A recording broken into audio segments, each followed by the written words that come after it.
Right, we are at Cromwell, Wyndham, grass track racing, and finally, very good to chat to Kimberly Butt. Firstly, welcome back to Campbell's Comments. Thank you very much for having me on. I think it's my first official video, maybe. No, it's a second one, but you didn't win the first one. I actually thought, remember I got halfway through it and I thought you'd actually won the first race, and I was becoming a bit of a jinx, and fortunately you got the chockies today. So, one, it was a good win. Very, very impressive win, actually. Yeah, he's always been a really lovely horse. His trainer, Terry McMillan, he's done a really good job with them. He's taken his time and he's let him fill out to the horse that he is. I think he's 4 now, so he's been patient with him and got the reward today. It's funny, he's a very impressive horse, and I will say I did get a little phone call from Harness Racing New Zealand's Emily Morgan to say, yes, I can do the interview. That was before the protest siren sounded. I did ring her back to say, she said, no, it'll be all good, which it was from your view. She also pointed out that he's pretty well bred, that horse, been a half-row to Sky Valley, Tornado Valley, and looks like Tornado Valley. When you actually looked at it, when I got told that and I looked at the camera on the replay, I was like, he does look like him, like an impressive horse. Yeah, he is. They're both sort of big, strong, upstanding horses, and like I said, that's probably why this fella's taking a little bit of time to fill out. Like, they definitely get better with age, that breed, and if he's half as good as him, we'll be happy. Yeah, and have a bit of fun, and hopefully he stays here, which the one thing about it, with the money increasing in the industry and that, there's every chance he will stay here, which is because it's going to be very positive for the industry. Yeah, definitely.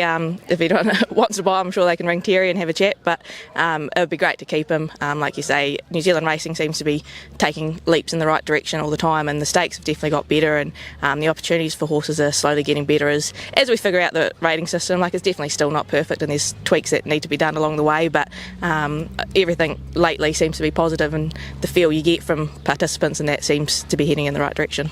Yourself last year, you had a very, very good season.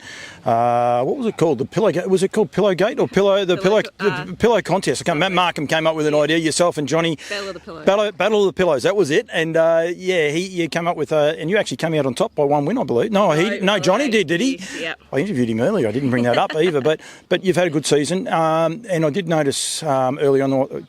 Unfortunately, they fell away a little bit, but your UDRs at the start of the season were just outstanding, weren't they? Yeah, definitely. It was probably one of those things. I actually had a bit of time off. I had my daughter.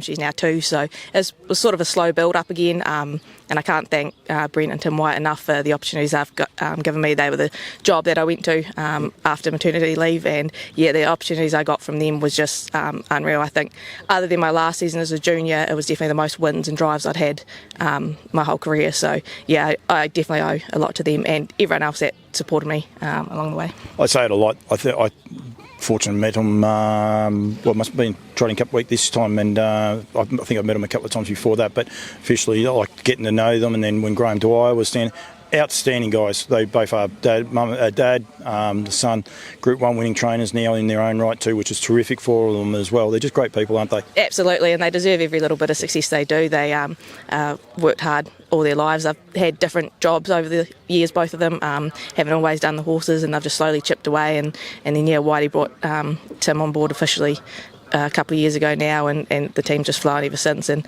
like Tim always touches on, we've got a really good crew. Obviously, me, Sarah, Jack, Bart, Tim and Whitey, like, we just get on like a house on fire, and there's always a good laugh and a good time, and it's just a great environment to be in. It's one of the cool things I reckon about New Zealand, and I think sometimes you guys live it, you don't remember it or feel it or whatever. Seem to get on like a house on fire, so many of you, plenty of banter, the time, light-hearted banter, and people have a bit of fun. It is a cool environment to be around. It is, and that's one thing I've always loved about New Zealand racing is everyone. There's always that little bit of shit on the track, and you can have a blow up every now and then, but most people are over it in 5 minutes, and you're back having a beer down at the pub. So it's a really cool aspect of our racing, I think. I think you need that. You need that on the track, because you need that competitiveness. Otherwise, if everyone's mates, and it doesn't work. On the track, it's different, and I want to point that out, because once you get back here, though, everything seems to be forgotten. With 90% of the people, it won't be 100%, that's for sure, but people do relax and do enjoy it, and it's they're so open and so much fun. Like, I drove in today, and I think I got about 50 metres. I was in Timmy's tent. I went and got changed in the tent, and it doesn't matter where you go, you can do anything. Yeah, definitely. Like my dad always said, what happens on the track stays on the track. We're out there to do a job, but when we come back off, we can all be mates again. But like you say, circuits like this are just cool. Like, you'll walk down the car park and you don't plan for anything, because you're going to stop and talk to 50 people on the way. It's just incredible, and I'd suggest anyone from overseas or any other part of New Zealand that hasn't been here definitely do it at some point. So even Chili Bin's walking at about 2 o'clock in the night, making a hell of a noise, looking for, what do they call him, a moth, but we'll leave the rest of that. Anyone can work out, they can work out the rest of their part there and worry about that.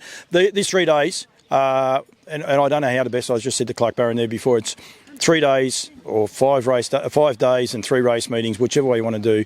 It's a little bit of a hidden secret. A lot of people don't know about it, but what an amazing carnival it is. It is, and like a lot of us that bring horses, we sort of come down sometime between Christmas and New Year. So I flew down with my daughter on the 31st. Johnny brought the horse down on the 30th. Tim, I think, came down on Boxing Day. And he's not going back anytime soon. Yeah, I think he might be a satellite stable now. But so we spend a good week, some people longer, here and just enjoying it, and the horses love it. Like they all, you look around, they all look a picture and they're all happy, and it's just awesome to get away from just the usual day-to-day work. And the beauty of this place, a lot of the horses are going straight out in the paddock afterwards too, so the guys can go back to the bar, don't have to worry about driving because they're just going to be perched up here. It is really cool. I think people need to put it on the bucket list. Kim, thank you. Thank you very much for all the fun that I do have on and off the camera and that as well, and I really do enjoy it. But congratulations! Can you get another winner for the? I actually interviewed your better half before, and we were too late putting the post up. He did say you could win, so yeah. But can you get another winner for the day? Possibly. Sassy Star's in the next race. She's definitely winnable, but yeah, she's well named. She's a bit of a wee sass monkey, so if she can behave and be handy, then she's definitely capable of winning. But yeah, we'll need to do everything right. Thank you very much, Kimmy. Good luck. Thank you very much.